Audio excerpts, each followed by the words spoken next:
You open your eyes to another morning, and instead of rising, you feel something pressing down on your chest. Not pain, not illness, but a heaviness that has no name. Your body refuses to move. Your mind tells you there are things to do, responsibilities waiting, a world that expects you to appear, to perform, to keep going. But something deeper, something ancient within you, whispers a different command. Stay, lie still, do not rise yet. And so you remain there, caught between the guilt of not moving and the strange relief of surrender. The hours pass, the light changes. You watch the ceiling, the walls, the slow movement of shadows, and you wonder what has happened to you. Where did your will go?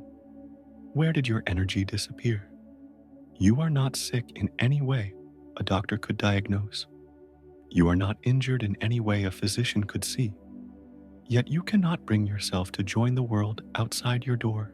And the worst part is not the heaviness itself. The worst part is the shame that comes with it. You call yourself lazy. You accuse yourself of weakness.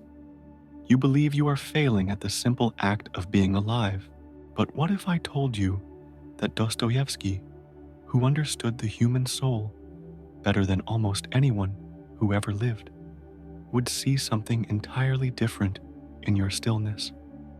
What if this desire to lie down, this refusal of your body to participate in the ordinary rituals of living, is not a collapse, but a communication, not a failure, but a message from the deepest part of yourself, spoken in the only language it has left?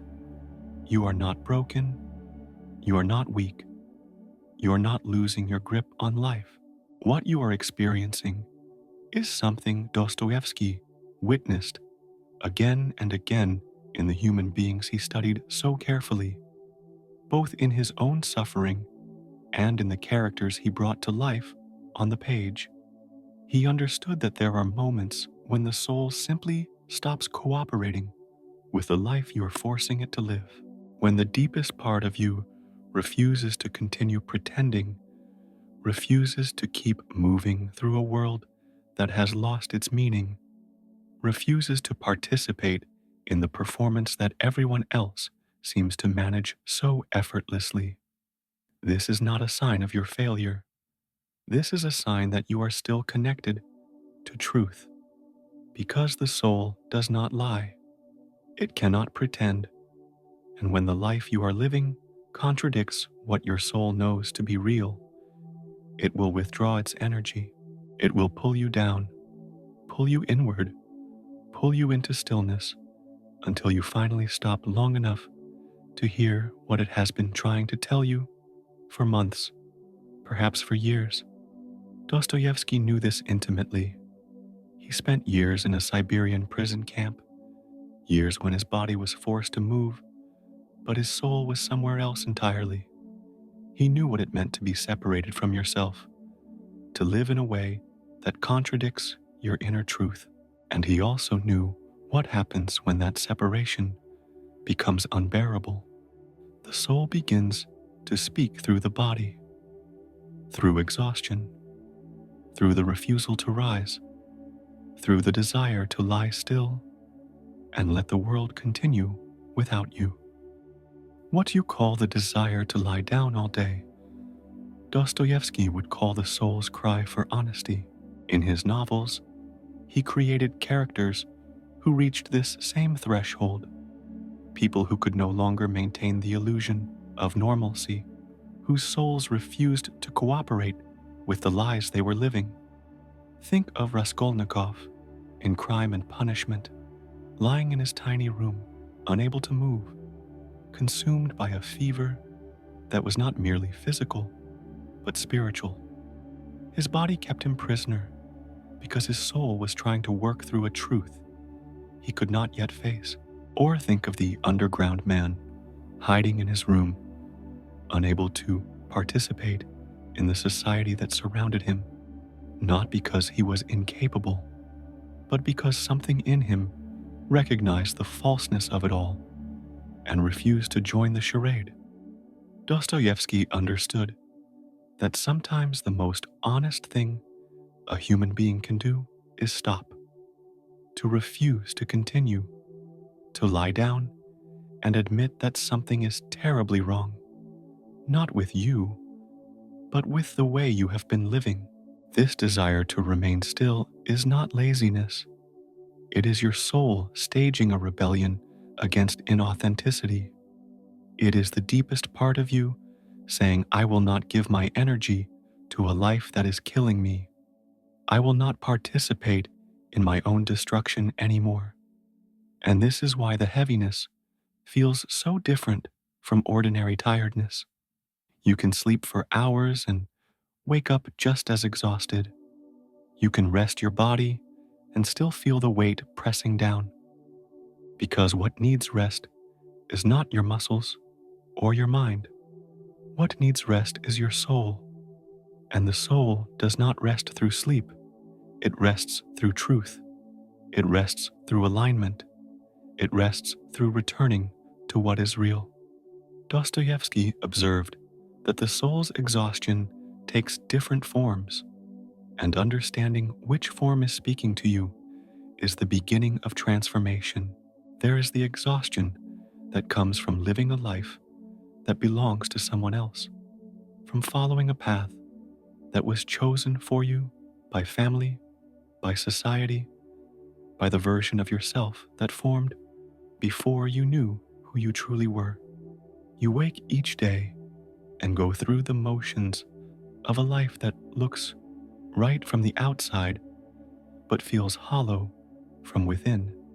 Every task feels meaningless because it serves a purpose that is not yours. Every conversation feels empty because you're not truly present in it. And slowly, invisibly, your soul begins to withdraw its life force from this performance.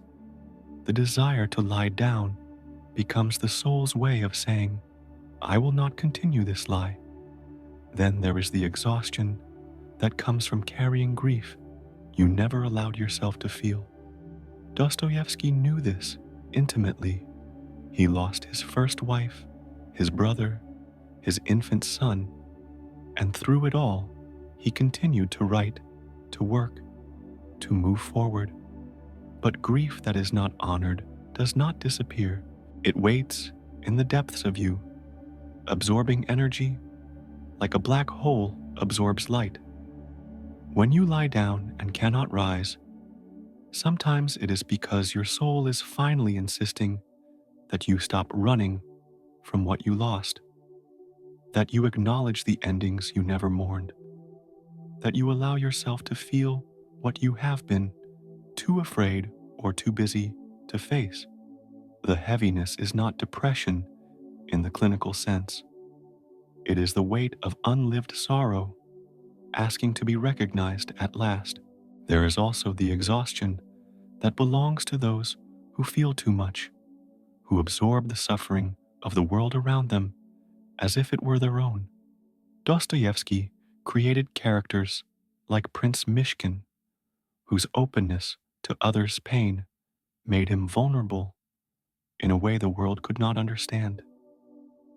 These are the souls who walk into a room and feel the hidden tensions, the unspoken grief, the masked desperation of everyone around them.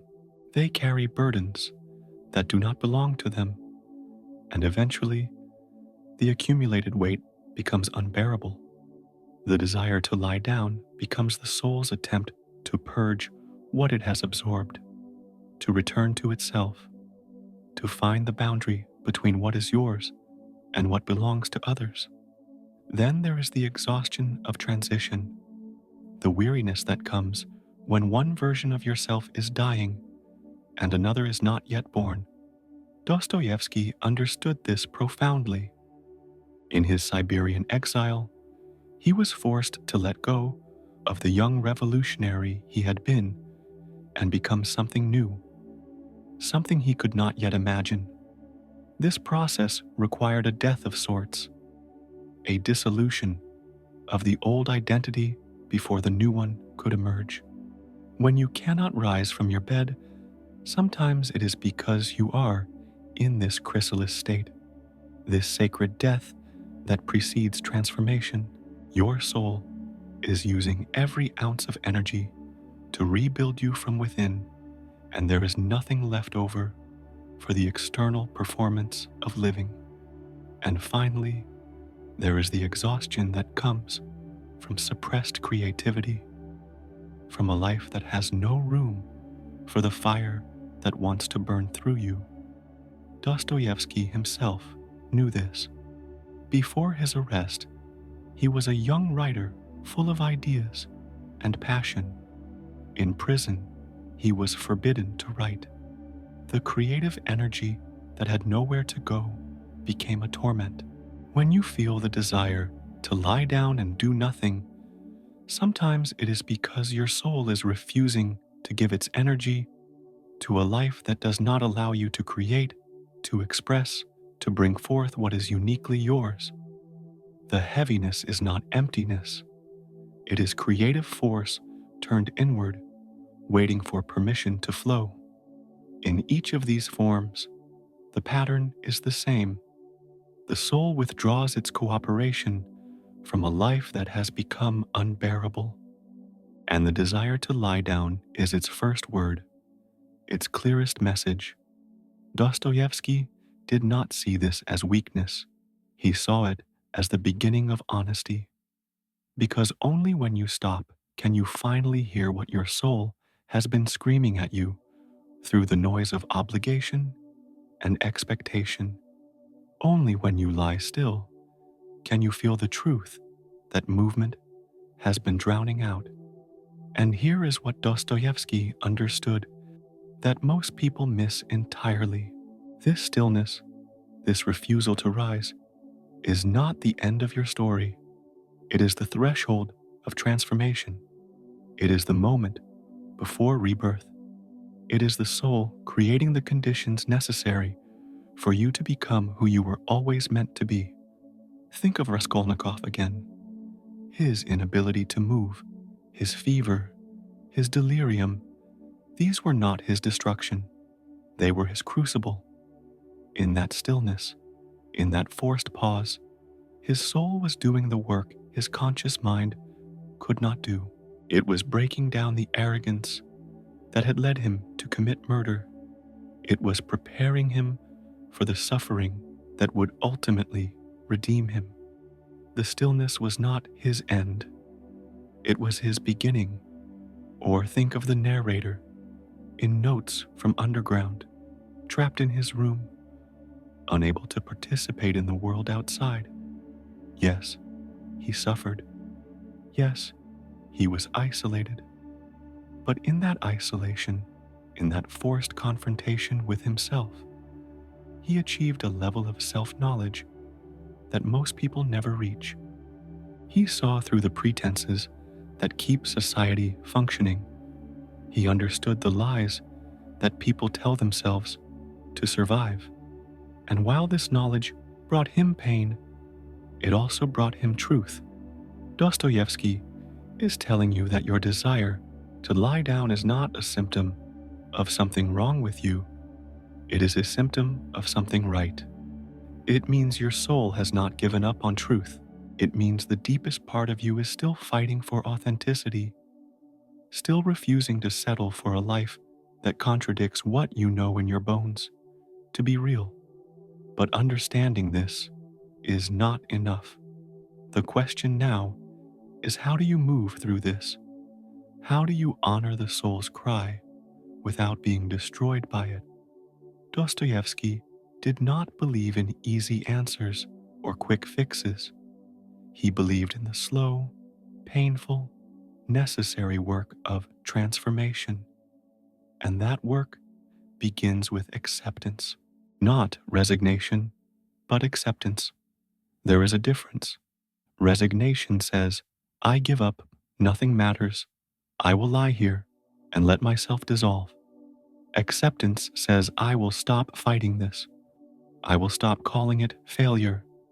I will stop hating myself for needing to be still. I will allow this heaviness to be exactly what it is: a message, a threshold, a necessary pause before something new can emerge. Dostoevsky knew that transformation cannot be forced. It cannot be rushed. It unfolds in its own time, according to laws that the conscious mind does not control. When you lie down and cannot rise, you are entering what he understood as a sacred darkness, a period of dissolution that looks like death from the outside, but is actually the beginning of new life. Think of the earth in winter. To someone who does not understand the seasons, it looks dead. The trees are bare, the ground is frozen, nothing moves, nothing grows. But beneath the surface, invisible processes are taking place. Roots are strengthening, seeds are preparing. Life is gathering its forces for the explosion of spring. This is what is happening in you when you cannot rise. Your soul is in winter, and winter is not death. It is preparation. So, what does Dostoevsky ask of you in this time? First, he asks you to stop punishing yourself. Stop calling yourself lazy. Stop comparing yourself to others who seem to manage their lives effortlessly. They are not you. They have not been given the soul you have been given. They have not been asked to see what you have been asked to see. Your exhaustion is not proof of your weakness. It is proof of your depth. Second, he asks you to use the stillness. Do not fight it. Do not try to distract yourself from it. Lie there. Be there. Let the silence speak. In that silence, truths will begin to surface. Memories you have buried, dreams you have abandoned, resentments you have carried, parts of yourself you have disowned. Dostoevsky believed that only in stillness can the soul reveal what needs to be seen.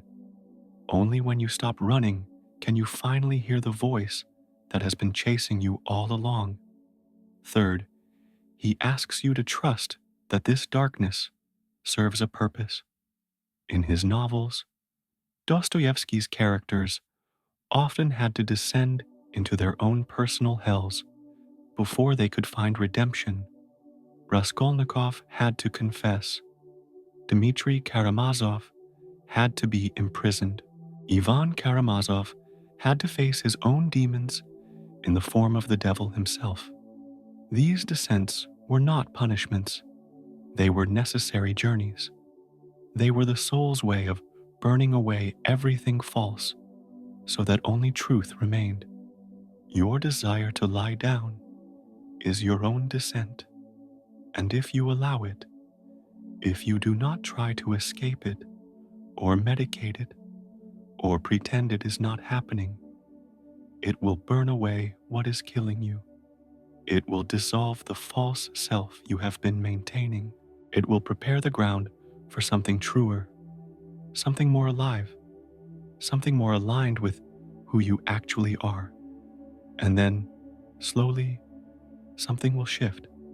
Not because you forced it, not because you followed a program or a plan, but because the soul, having delivered its message, having been heard, having done its work in the darkness, will begin to return your energy, but it will not return you to who you were before. Dostoevsky understood that transformation is irreversible.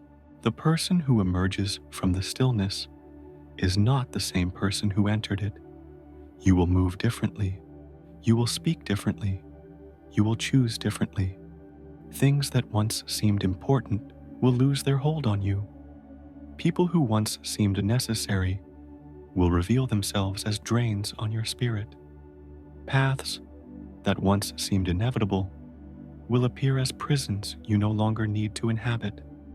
You will rise, yes, but you will rise changed. You will rise with a clarity that can only come from having stopped long enough to hear your soul speak. You will rise with a strength that can only come from having survived your own dissolution. You will rise with a purpose that can only come from having touched the truth of who you are beneath all the roles and expectations and performances you have been maintaining. This is what Dostoevsky meant when he wrote that suffering purifies. Not that suffering is good in itself, but that when it is faced honestly, when it is allowed to do its work, it burns away the false and reveals the real. Your desire to lie down is your suffering, and if you do not run from it, if you do not numb it, if you do not pretend it is not happening, it will transform you. So, when you wake tomorrow and feel that heaviness pressing down on you again, do not curse it, do not fight it, recognize it for what it is. Your soul, speaking in the only language it has left, your deepest self, refusing to give its energy to a life that is killing you, your inner truth, staging a rebellion against inauthenticity, and know that you are not alone in this. Dostoevsky walked this path. Raskolnikov walked this path. The underground man walked this path. Every soul that has ever chosen truth over comfort has walked this path. You are in good company. You are in sacred company. The desire to lie down is not your failure. It is your soul's cry for transformation.